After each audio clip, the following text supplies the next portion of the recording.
The sound hit first, a deep trembling roar that made the ground itself shiver. I ran outside barefoot heart, hammering just in time to see a wall of water explode through the valley. Cars, trees, entire homes were swallowed in seconds. The dam, the one I'd warned them about for months, was gone. The lake had turned into a monster, tearing everything apart. I could hear people screaming sirens, blaring alarms echoing off the hills. And through it all, one thought cut through the chaos. They laughed at me. 2 weeks earlier, I'd begged the HOA president, Stella Green, to take the crack in the dam seriously. She smiled, called me paranoid, and told the board to ignore Mark Hall's little science project. Now her $1 million mansion was floating down what used to be our main street. Before we dive into how it all happened, tell me where you're watching from, and don't forget to subscribe. Because this story will show you exactly how pride, ignorance, and a single crack can drown an entire community. People always say every neighborhood has that one person who complains too much, the guy who points out every uneven sidewalk and leaves angry notes about trash bins. In our lake community, that guy was supposedly me. Mark Hall, the engineer who worries too much. When my wife and I moved into Clearwater Estates, it was supposed to be our quiet place to retire. The home sat around a shimmering artificial lake bordered by pine trees and a walking path that wrapped along the dam. It was peaceful until I noticed what no one else did. One crisp October morning, I was on my usual jog when I saw a faint, jagged line running across the lower concrete section of the dam. It wasn't wide, but it wasn't new either. You could see how the edges had darkened from moisture, how the surrounding soil had softened. And as a civil engineer who had once supervised municipal drainage projects, I didn't need anyone to tell me what that meant. The dam was beginning to fail. I stopped right there, crouched down, and touched it. Water seeped faintly from the crack, cold and steady like a pulse. My stomach sank. I snapped a few pictures on my phone, zoomed in, and noted the location. That same afternoon, I sent an email to the HOA board. I wasn't trying to sound dramatic. I kept it professional, included photos, outlined the risks, and recommended a safety inspection. I even volunteered to help them coordinate with the county's water management team. An hour later, I got a short reply from the HOA president herself. "Thank you for your concern, Mark. The dam is inspected annually and has never shown any structural risk. We'll look into it. No urgency, no plan." Just brushed off like I'd complained about a broken mailbox. 2 days later, I attended the monthly HOA meeting held in the community clubhouse overlooking the lake. That's where I first met Stella Green in person. If perfection had a personality, it would be Stella. Mid-50s, immaculate blonde hair, pastel pink suit pearls that gleamed under the fluorescent light. She ran the HOA like a queen ruling a perfectly manicured kingdom. Behind her smile was a tone that told you, "I'm right, and you're lucky I let you speak." I stood up during the community input section trying to stay calm. "I'm concerned about a structural crack I found on the north base of the dam. If water continues to penetrate," she raised a manicured hand mid-sentence. "Mr. Hall, right, you're fairly new here, yes, about 6 months. Well," she said, with a polite laugh, turning to the others, "we've had this dam since before you moved in. It's survived more storms than I can count. I'm sure your engineering background is impressive, but maybe we don't need a full lecture today." A few people chuckled. One man whispered, "He's serious, look at him," but no one intervened. I swallowed hard, forcing myself to continue. "This isn't about theory, Stella. The crack is active, it's leaking. You might not see the signs now, but give it a few more weeks of rain." Stella leaned forward, smiling thinly. "Mark, you seem like a nice man, but this community thrives on trust and calm. If we start panicking over every puddle, we'll be living in fear. And I don't run a community based on fear." The way she said "I" instead of "we" told me everything I needed to know. I left the meeting embarrassed but angry. The next morning, I walked by the dam again just to make sure I wasn't imagining things. The crack had widened slightly. Mud had pooled near the base where there hadn't been any before. I took more photos and this time went door to door, showing them to a few neighbors. Some were polite but disinterested. They trusted Stella more than a new guy. One neighbor, old Mr. Roberts, actually patted my shoulder and said, "Relax, Mark. That dam's been there since the 82nds. It's fine." But I knew what fine looked like, and this wasn't it. Later that week, during my evening walk, I saw Stella and a couple of board members inspecting the dam, at least from a distance. They weren't even looking at the base. Stella spotted me and called out, "See, Mark, nothing to worry about." She pointed toward the lake's calm surface, like it proved her point. I wanted to shout that looks could be deceiving, that a dam doesn't fail gradually, it fails suddenly. But what good would it do? That night, I updated my report and sent it again, this time with technical references, diagrams, and even photos comparing the dam's current state to last year's. The next morning, I got a new email, shorter and colder than before. Mark, spreading unnecessary alarm violates HOA community guidelines. Please refrain from contacting members directly or making claims about structural safety without authorization. Stella Green. I sat back in disbelief. Not only did she ignore the problem, she made me the problem. I showed the email to my wife Karen, not the ironic kind of Karen, thankfully. She sighed and rubbed her temples. Honey, maybe let it go. These people aren't going to listen. You've done your part. I can't, I said quietly. If this thing fails, we're all in danger. I can't just pretend it's fine. Over the next week, I began documenting everything more thoroughly. Rainfall data, ground moisture readings, drone footage. My engineering instincts had fully kicked in. It wasn't obsession, it was responsibility. But the more I documented, the more pushback I got. The HOA group chat turned toxic. Someone posted a meme of me holding a hard hat with the caption "Doomsday Hall reporting for duty." It got dozens of laughing emojis. Even Stella commented, "Gotta love enthusiasm, that one stung." Not because of the joke, but because it showed how little they cared. A few nights later, a neighbor knocked on my door, holding one of my printed warning flyers. "Hey Mark, maybe ease up on this stuff. Stella's talking about issuing fines if you cause distress." I stared at him speechless. Distress? The only distress is going to be when that dam gives out. He shrugged. "I'm just telling you what I heard. She says it's under control. Under control." Two words that mean nothing when physics disagrees. The next morning it rained. A steady drizzle at first, then heavier. I grabbed my binoculars and looked across the lake. Even from my porch I could see it. The waterline had climbed higher and the crack's dark streak had doubled in length. By now I'd stopped caring about being popular. I took my camera, put on my raincoat, and headed straight to the dam, ignoring the HOA's little restricted access sign. I crouched near the base, my flashlight sweeping across the damp concrete. The fissure had deepened. Water was oozing through, trickling down in thin, silvery lines. I pressed my palm against the cold surface. You could feel the vibration, faint, rhythmic, like the dam was breathing. That was the moment my fear turned to dread. As I stood there, thunder rolled in the distance. I knew then that time was running out. I took one last photo, stepped back and muttered under my breath, "If they won't listen now, they'll listen when it's too late." And as the rain began to pour harder, soaking me to the bone, I realized something else. Sometimes the worst disaster isn't the one nature causes, it's the one arrogance invites. By the following week, Clearwater Estates didn't feel like home anymore. It felt like a stage where everyone pretended not to see the cracks forming, both in the dam and in their own sense of security. The rain hadn't stopped in days. Thin streams of runoff streaked down the roads, forming small pools at the base of driveways. Kids splashed in puddles while parents chatted about lawn maintenance, ignoring the fact that the water level in the lake had risen almost 2 feet since last Monday. And still not one word from the HOA. I decided to try again. I printed out my report, bound it neatly in a folder labeled "Urgent Structural Integrity Concern, Clearwater Dam." I figured maybe if I presented it in person, they'd at least pretend to take it seriously. So I walked into the HOA office, one humid afternoon, water dripping off my raincoat. The fluorescent lights flickered above a front desk, stacked with brochures about community beautification projects. Behind the desk sat Jody, Stella's assistant, a woman who spoke entirely in fake smiles. "Hi, Mark," she said, her tone sugary enough to rot teeth. "Mrs. Green isn't available right now. She's in a planning meeting for the annual spring gala." "The dam's leaking, Jody," I said flatly. "This can't wait until after the gala." Her smile didn't budge. "I'll make sure to pass along your concerns." I could practically hear the sarcasm dripping from every syllable. I placed the folder on her desk. "Tell her this isn't about concerns, it's about liability." That got her attention. The smile flickered for half a second before she grabbed the folder and muttered, "I'll let her know." That night, I received another email, this one colder than ice. From HOA President Stella Green, subject "Community Conduct Reminder." "Mark, while we appreciate your enthusiasm, spreading exaggerated or alarming information about community infrastructure can cause unnecessary panic. Continuing to distribute unverified reports will result in fines under Section 4B of the HOA Code of Conduct. Please let our licensed inspectors handle all maintenance matters." I stared at the message for a long time, jaw tightening. Licensed inspectors, I'd never seen a single one near that dam. And calling my reports unverified, I was an engineer with a 20-year record of government work. This was insanity. The next morning I went down to the dam again. This time I brought a measuring gauge and marked the crack width with chalk.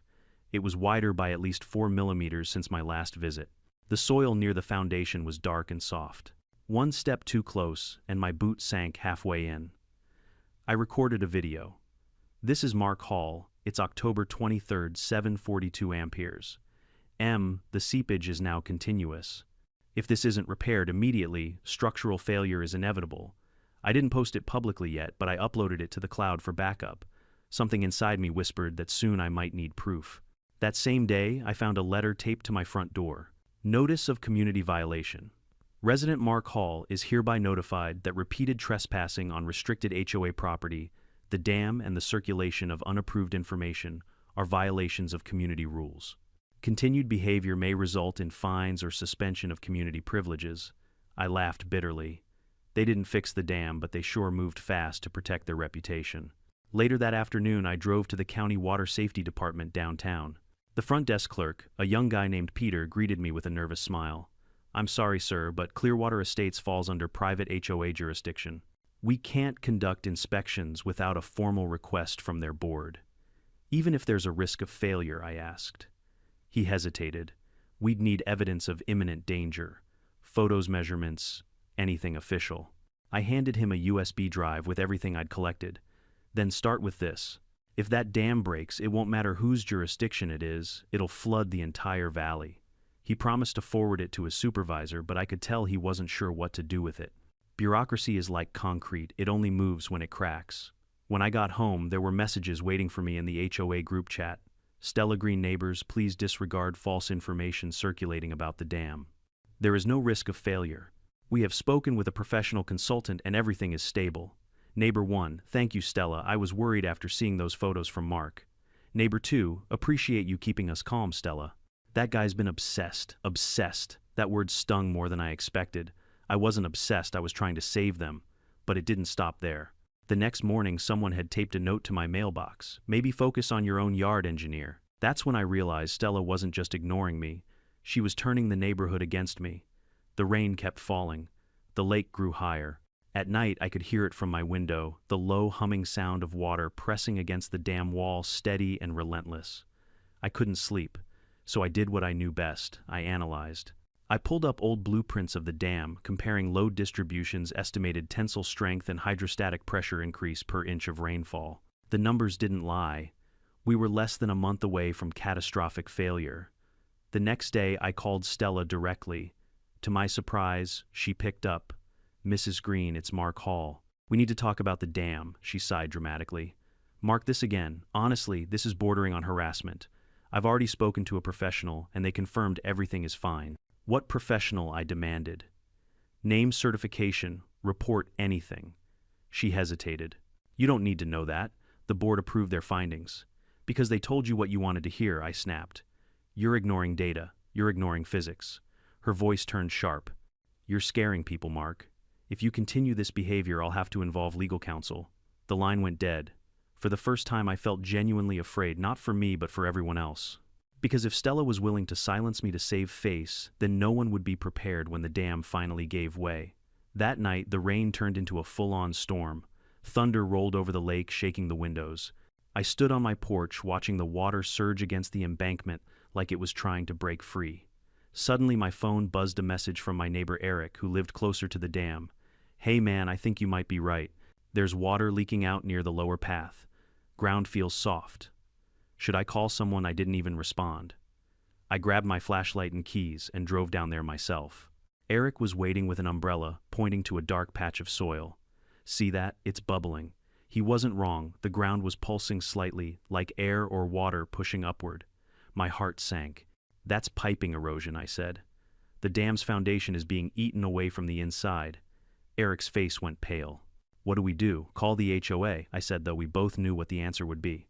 Sure enough, when he reached Stella, she told him to stay calm and avoid spreading false rumors. The next morning, I got another HOA notice. This one was almost comical. "Mr. Hall, you are hereby fined $500 for unauthorized access to HOA property during severe weather. Additionally, any further contact with residents regarding the dam will be considered harassment." I laughed so hard I nearly tore the paper in half. "Harassment," I muttered. "Wait until you see what Mother Nature's planning." Still, part of me was sinking under the weight of exhaustion. Every warning, every photo, every word dismissed. I felt like shouting into a hurricane. That night I stood by my window staring at the stormlit surface of the lake. The wind howled through the trees and thunder cracked so close it shook the glass. For a moment, lightning illuminated the dam in the distance, and I swore I saw it bow ever so slightly, just enough to make me whisper under my breath, "It's starting." But no one else saw it. No one else wanted to. And by the time they did, it would be far too late. The storm that would change everything began on a Thursday. The weather forecast said heavy rain, but the clouds above Clearwater Estates looked like something far worse, a thick, swirling wall of gray pressing down on the lake like a lid. The air felt electric heavy with static. Birds vanished. The silence before the first crack of thunder was suffocating. By noon, the rain came in sheets. Gutters overflowed water rushed through the streets, and the lake swelled high enough to swallow the bottom of the docks. Still, the HOA group chat was full of messages about the spring gala being postponed, not the dam. I watched from my porch, gripping the railing. Every instinct in me screamed that this was the moment. The water was cresting dangerously near the top spillway. One wrong surge, and it could overtop the dam. The first step toward full failure. I grabbed my camera, waterproof jacket, and car keys. "Where are you going?" my wife shouted as thunder cracked above us. "To get proof," I said. "Before they call me crazy again." The roads were slick and half flooded, but I made it to the dam. The wind ripped at my jacket, rain slicing sideways like shards of glass. Even through the storm, I could hear it, a deep guttural rumble, like something alive groaning under strain. The dam was vibrating. I crouched near the base flashlight, trembling in my hand. The crack that had once been hairline now gaped wide enough for me to fit 2 fingers inside. Water was seeping through in bursts, pulsing with every wave hitting the other side. It was like watching the heartbeat of something dying. I started recording. This is Mark Hall, October 29, 3:14 p.m. Continuous leakage through the northern section. Significant displacement visible. The dam is not safe. Immediate evacuation recommended. I sent the footage to the county's emergency response email with the subject line, "Urgent, imminent structural failure, Clearwater Dam."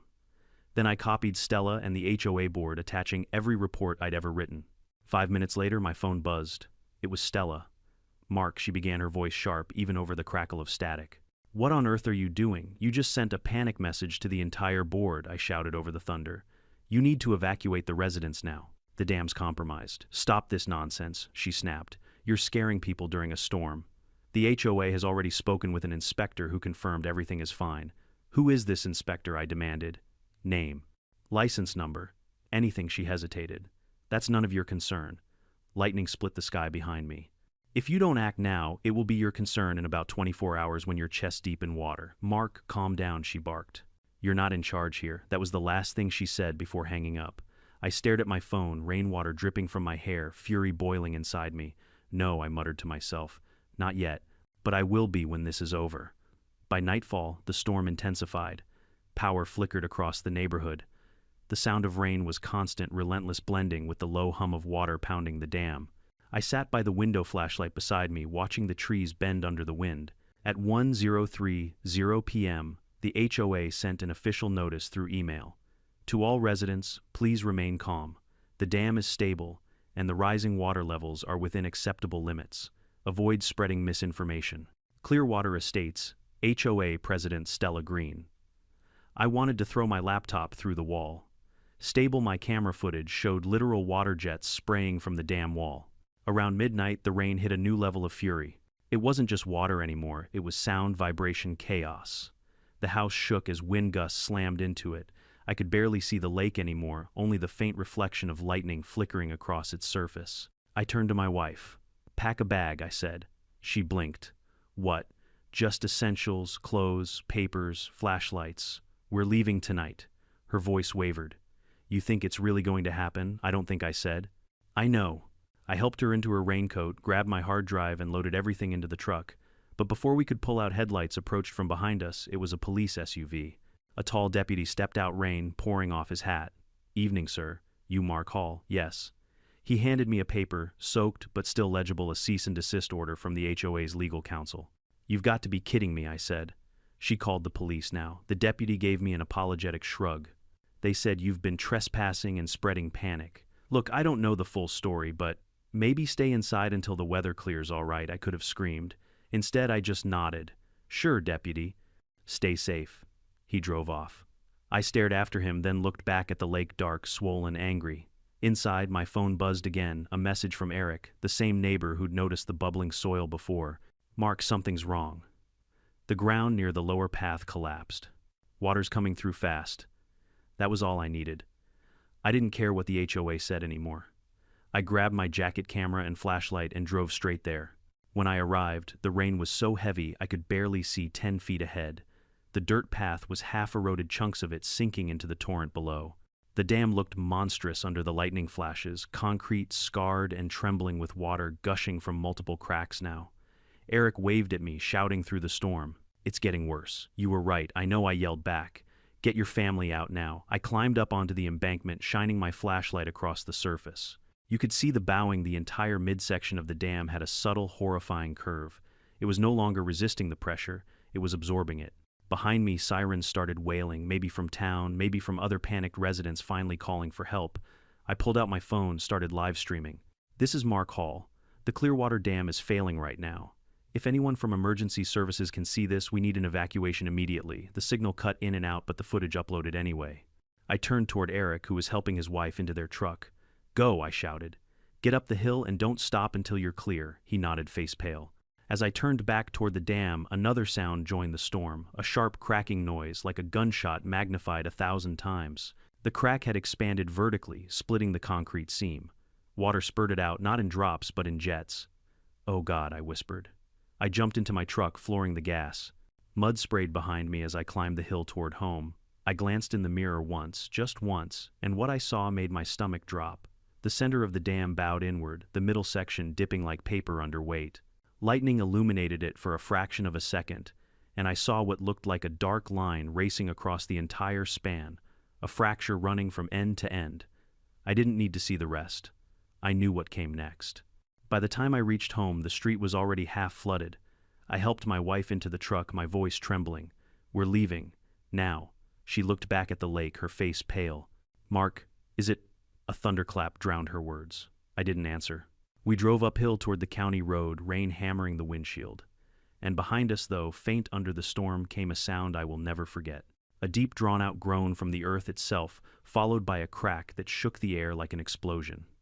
The dam had begun to break. By the time I reached the top of Ridgeview Hill, the storm had turned the valley into a gray, writhing ocean. The rain wasn't falling anymore, it was pouring sideways, driven by winds that felt like they could rip trees from the ground.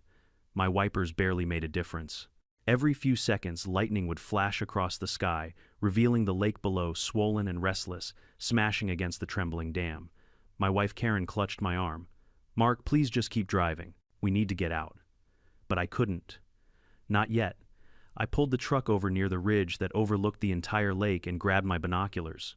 The dam looked worse than I'd ever seen, a jagged, pale line now split across the middle like a wound. Water sprayed through several openings in violent bursts, shooting 20, maybe 30 feet high.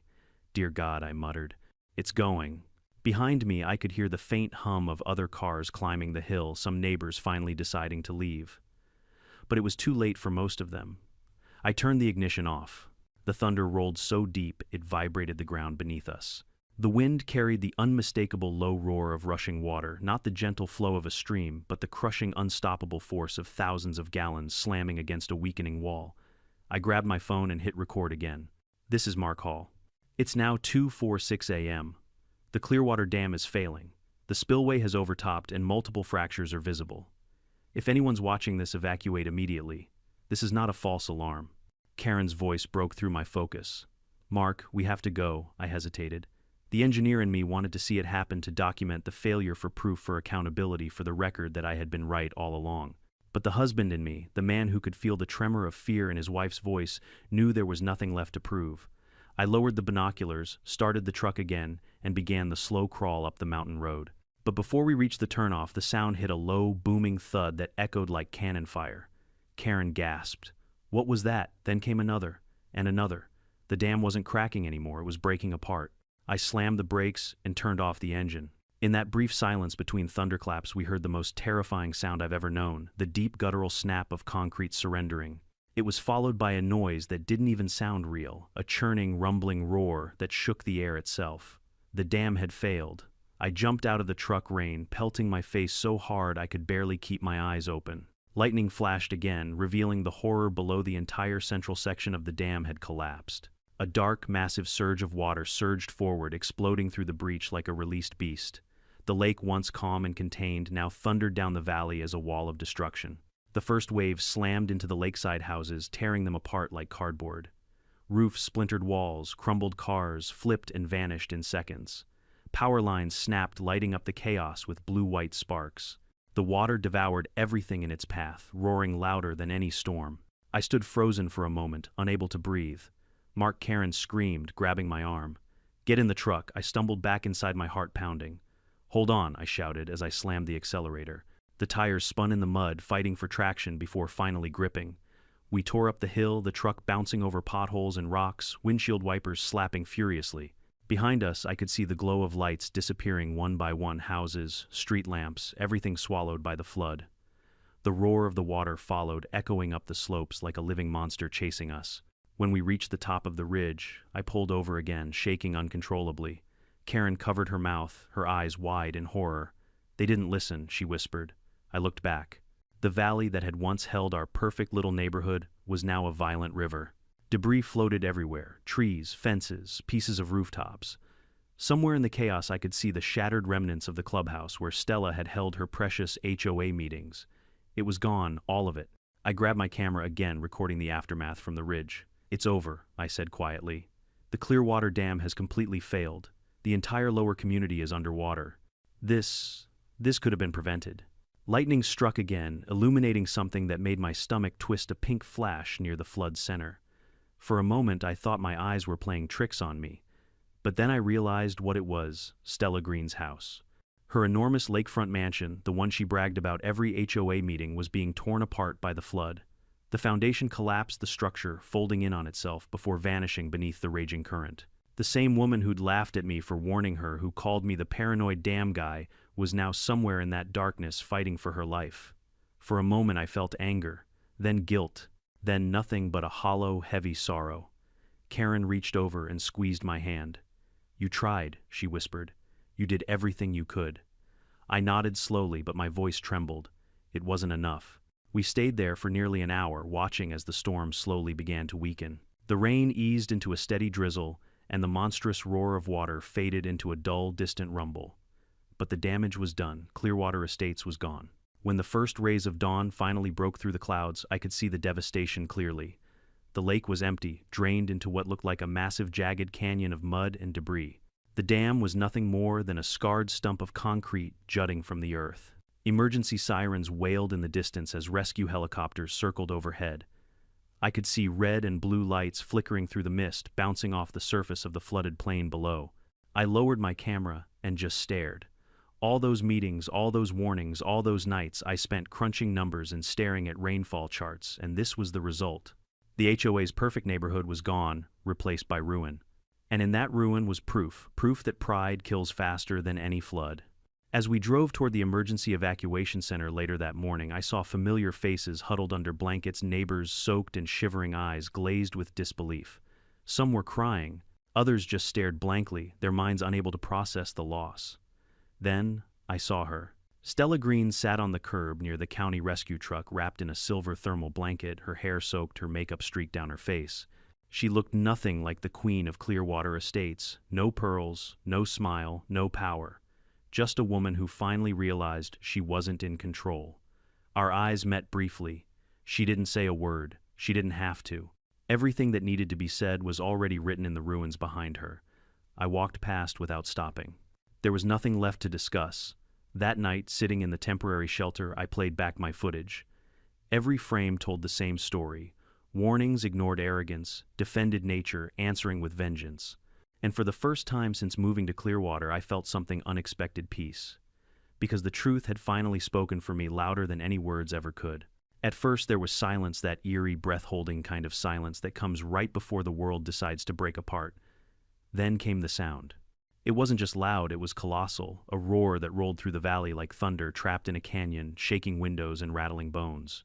From our vantage point on Ridgeview Hill, I watched as the dam, or what was left of it, gave up completely. The remaining wall folded inward like it had been punched by a giant hand. The ground shuddered beneath my feet. Karen gripped my arm so tightly, her nails dug into my sleeve. The lake didn't drain it, exploded. A towering surge of water erupted from the breach, bursting outward in every direction, carrying chunks of concrete the size of cars. The surge smashed into the first row of homes within seconds. Roofs splintered. Fences disintegrated.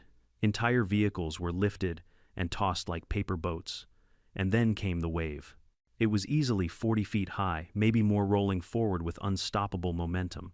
It slammed into Clearwater Estates, sweeping through streets I'd once walked every morning. The sound of destruction was unlike anything I'd ever heard, metal groaning glass, shattering trees, snapping, and somewhere within it all the faint screams of people who hadn't escaped in time. Karen turned away, burying her face into my shoulder. "Oh my God, Mark, those were our neighbors." I couldn't speak. My throat felt locked. The only thing I could do was stare, recording everything through my trembling camera lens, not because I wanted to, but because I needed to. Someone had to remember what happened here, in case the world tried to forget. Down below, the chaos unfolded in waves both literal and human. People climbed onto rooftops as the flood tore through backyards. Others clung to streetlights or trees, their silhouettes flickering against flashes of lightning. Emergency sirens wailed from somewhere in the distance, faint and futile. And there in the middle of it all stood the remains of Stella Green's mansion. Her pristine lakeside masterpiece, the one she loved to show off during HOA meetings, was half submerged, tilting like a sinking ship. I zoomed in through my lens just in time to see its second floor collapse inward, sending a plume of water and debris into the air. It vanished beneath the flood, leaving nothing but a swirl of foam and broken shingles. It didn't feel satisfying. It didn't even feel like justice. It felt like watching someone's arrogance drown an entire community. Karen's voice was barely a whisper. "Do you think she—" "I don't know," I said, my voice hoarse. "But she did this." We stayed there for nearly an hour, watching as the lake transformed into a river of destruction, stretching miles downstream. The flood carried everything: patio, furniture, fences, propane tanks, pieces of people's lives, twisting them together into a churning torrent of ruin. When dawn finally arrived, the rain began to ease. The storm clouds tore open, revealing a faint orange glow on the horizon. Steam rose from the flooded valley, giving the whole scene an otherworldly stillness. We drove slowly down the opposite side of the ridge, toward the county evacuation center. The road was covered in mud and debris, and fallen trees forced us to weave through the wreckage. Everywhere I looked, there was silence, the kind that follows when nature finishes punishing arrogance. We passed the first stretch of homes that had been spared, those built higher on the hillside. Their owners stood outside, pale and trembling, staring at what used to be their neighborhood. One woman was on her knees in her driveway praying. A man clutched a photo frame, mud streaked across the glass. When we reached the community center, it was chaos. Emergency vehicles lined the parking lot. National Guard trucks unloaded supplies. Reporters shouted questions at drenched survivors. I parked near the entrance and just sat there watching people stumble inside barefoot, covered in mud, carrying pets or children, eyes vacant. Then I saw her. Stella Green. She was sitting on the curb, wrapped in a silver rescue blanket. Her hair was matted and tangled, her pink suit stained brown with mud and soot. She looked hollow. No clipboard, no smirk, no power. Just a broken woman who had finally met something she couldn't control. A paramedic crouched beside her, offering water. She didn't even look up. Her hands trembled in her lap, and for the first time I saw fear, real, unfiltered human fear. I stood there in the drizzle watching her. Part of me wanted to confront her, to shout, "I told you," until my voice broke. But when I opened my mouth, nothing came out. What was the point? The water had already said it louder than I ever could. Karen tugged at my sleeve. "Mark, let's go inside." I nodded, leading her through the crowd. Inside, volunteers handed out blankets and coffee. The smell of wet clothes and smoke filled the air. A TV mounted on the wall showed live aerial footage of Clearwater Estates, or what was left of it. From above, it looked like a war zone. Entire blocks were gone, replaced by swirling brown water and shattered debris. The anchor's voice cracked as he read the caption, "Breaking Clearwater, dam collapse, dozens missing, hundreds displaced." A county official stepped up to a makeshift podium and began briefing the press. Initial assessments suggest the dam failure began around 2, 4, 5 a.m. due to a structural breach in the north section. Emergency crews are coordinating rescue efforts downstream. At this time, residents are advised to remain in designated shelters. I stepped closer, my jaw tightening. North section, I muttered, exactly where I told them. The official continued. We have received reports that prior warnings were made by a resident, Mr. Mark Hall, concerning cracks in the structure. Every camera turned toward me. Someone whispered my name. I froze. The official gestured toward me. Mr. Hall, would you like to make a statement? Karen squeezed my hand, whispering. You don't have to. But I did. I walked to the podium, drenched and exhausted, facing a room full of cameras and microphones. My voice shook, but I forced the words out. I warned them, I said quietly. Not once, not twice, for months. I gave them photos, data proof. They laughed. They called me paranoid. They told me to stop spreading fear. And now? I paused, glancing at the TV behind me, where the image of the destroyed neighborhood filled the screen. Now our homes are gone. People are missing. And it didn't have to happen. I took a deep breath. If you want a statement, here it is. This isn't just a natural disaster. It's a man-made one built on arrogance, pride, and the refusal to listen. The room fell silent. No one asked a question. No one needed to. When I stepped down, Karen hugged me tightly. You did the right thing, she whispered. But as I looked around at the shattered faces, the injured, the terrified, I couldn't feel right. Not yet. Outside, the rain had finally stopped. The clouds began to part, letting the sun break through for the first time in days. Steam rose from the flooded ground, shimmering like ghosts lifting into the air. I walked out into the light and turned toward what used to be Clearwater Lake. From here, I could see the empty basin, a gaping wound in the earth lined with mud and ruin. It was strange in its emptiness. It almost looked peaceful again. The water was gone. The noise was gone. But the silence left behind was deafening. And as I stood there, one thought wouldn't leave me. When nature speaks, you either listen or you drown. The morning after the flood felt like the end of the world. The air was thick with the smell of mud and gasoline, the sky gray and heavy with mist.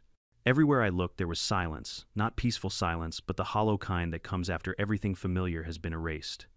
When the helicopters finally stopped circling, the true scale of the destruction began to show. Clearwater Estates wasn't a neighborhood anymore. It was a scar. A brown, broken wasteland filled with shattered roofs, cars half buried in silt, and tree trunks lodged in places no tree should ever be. The beautiful blue lake that once reflected sunsets and fireworks was gone, drained into the valley like a bathtub with its plug pulled. Karen and I were allowed back down the ridge with a convoy of emergency crews and National Guard vehicles. The tires sank deep into mud that used to be roads. As we passed what was once our street, I saw pieces of my neighbors' lives scattered like confetti from a cruel celebration. A child's bicycle twisted in a fence, a couch lodged in a tree, a photo album open face down in the dirt. Nobody spoke. The rescuers just moved methodically, searching, calling out names, marking houses with orange paint when they found nothing but debris. At the center of what used to be the dam stood a gaping crater, jagged concrete teeth jutting out like the remains of some ancient beast. Water still trickled weakly through the broken channels, glistening in the gray light. I stopped and stared, trying to comprehend how something so solid, so permanent, could have simply ceased to exist. That's when I heard a familiar voice behind me. Mark Hall. I turned around. It was Detective Sarah Monroe from the County Emergency Task Force, mid-40s, sharp eyes beneath a soaked baseball cap. She extended a gloved hand. We've been reviewing your reports. You're the engineer who sent those warnings, right? I nodded, too tired to speak. She sighed. We found your emails and videos. The timestamp lines up perfectly with the dam's initial breach. My throat tightened. So, they believe me now. Sarah gave a small, sympathetic smile. Let's just say you were right, tragically right. We're compiling evidence for a full negligence investigation. The HOA's leadership is in deep trouble. Stella, I asked. She's alive, Sarah said, glancing down the hill toward the emergency camp. But she won't be smiling anytime soon. I looked where she pointed. In the distance, a news crew surrounded a woman sitting on a folding chair, wrapped in a blanket, her hair a mess of mud and rain. Even from far away, I could tell it was Stella Green. The once pristine queen of Clearwater Estates now looked like a ghost of herself. She stared at the wreckage with glassy eyes, unresponsive to the reporter's questions. A National Guard officer stood nearby, watching her like she might collapse at any moment. I wanted to walk over to tell her everything I'd kept bottled up for months, the anger, the frustration, the endless nights of being ridiculed and silenced. But the closer I got, the more I realized it didn't matter anymore. Stella had already been punished, and not by me. When she finally noticed me, her eyes flickered with faint recognition. "Mark," she whispered, her voice raw. I didn't know." "Yes, you did," I said softly. "You just didn't listen."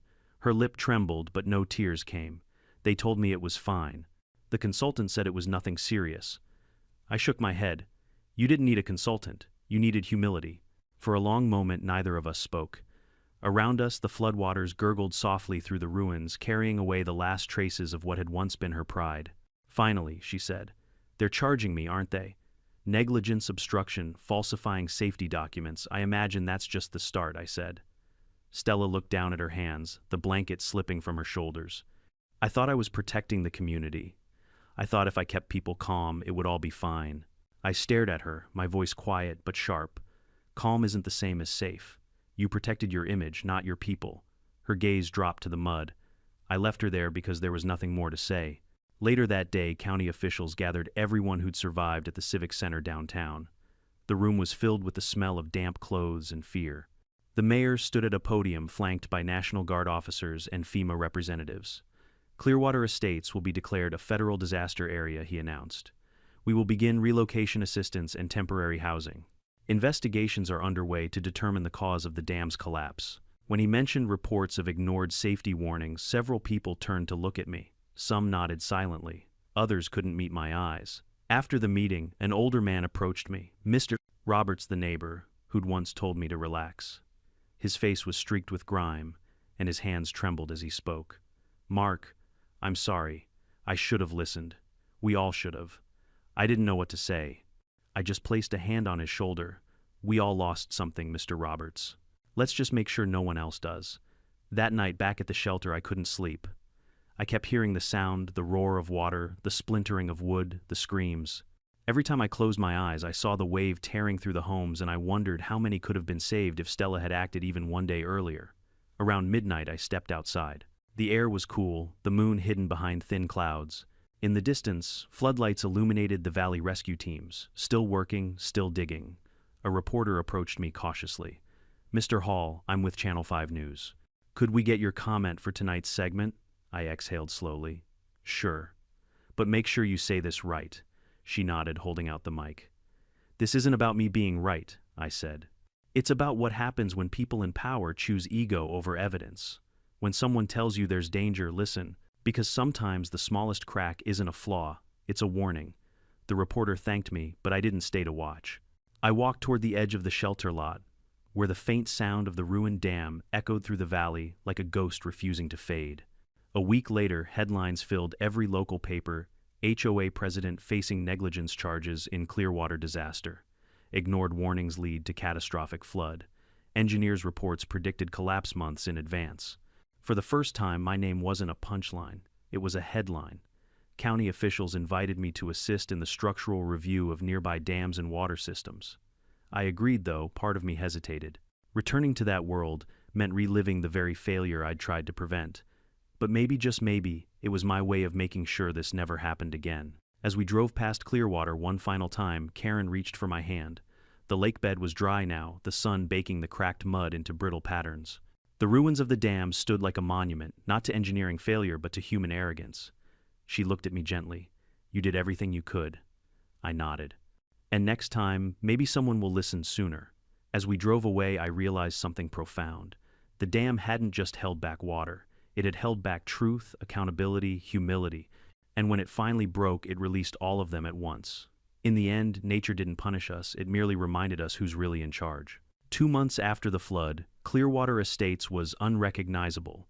The once glittering neighborhood had become a desolate plain of cracked mud, rusted metal, and shattered foundations. The smell of stagnant water still lingered, mixed with the sharp bite of diesel from construction trucks clearing debris. What had once been a lakefront paradise was now a graveyard of memories. Every time I returned, I felt both sorrow and disbelief. I parked on what used to be the main street, now a strip of uneven dirt lined with the skeletons of homes. The street signs were twisted, the sidewalks gone. Every few hundred feet, a spray-painted X marked where a house once stood. Karen didn't like coming back here. "It's not healthy," she said. But I wasn't coming back to mourn. I came to remember and to make sure people learned from it. Since the collapse, I'd been working with the county as a volunteer consultant. We inspected other private dams across the region, most of them built decades ago, with the same outdated engineering standards Clearwater had relied on. What I found was alarming: cracks, leaks, corrosion, ignored maintenance logs, the same recipe for disaster repeated again and again. It struck me how human arrogance always repeated itself. People didn't like to be told they were wrong. They didn't like change, and they definitely didn't like the guy who brought bad news. The difference was that now when I showed up at a community meeting, people listened. I'd walk in wearing my mud-stained boots and flannel shirt carrying photos of Clearwater's destruction. I didn't have to raise my voice. I'd simply say, "This is what happens when warnings are ignored." Then I'd show them the footage, the dam bursting, the flood roaring through homes, the aerial shots of devastation. It was grim but effective. I saw fear in their faces, and that fear meant action. Maybe Clearwater's tragedy could save someone else's home. Maybe it could even save lives. 3 weeks later, the county held a public hearing to release the final investigation report. The auditorium was packed: reporters, officials, survivors, even curious onlookers from neighboring towns. I sat near the back with Karen, not wanting to be the center of attention. The lead investigator stepped up to the podium, clearing his throat before speaking into the microphone. After thorough analysis, it has been determined that the Clearwater Dam collapse resulted from long-term structural neglect and administrative obstruction. Multiple warnings were issued to the HOA board by resident and professional engineer Mark Hall, whose reports were repeatedly dismissed. The room buzzed with murmurs. I lowered my eyes, not in pride but in exhaustion. The investigator continued. "We have also confirmed that certain maintenance reports were falsified under the direction of HOA President Stella Green to avoid costly repairs. As a result, Ms. Green faces charges of criminal negligence, falsification of safety documentation, and obstruction of emergency communication." Karen squeezed my hand. They showed photos of the dam before and after my early warning images beside the official failure diagrams. The visual comparison was staggering. You could see the same crack I'd photographed months earlier, now widened into the yawning gap that destroyed an entire community. When the investigator invited me to speak, I hesitated, but the room encouraged me with soft claps and nods. I stepped up to the microphone. "I didn't come here today to say I told you so. I came here to say this: none of this had to happen. We lost lives, homes, dreams, all because people were too proud to admit something was wrong." I looked out over the audience, the survivors, the officials, the press. The problem wasn't the crack in the dam, it was the crack in our judgment.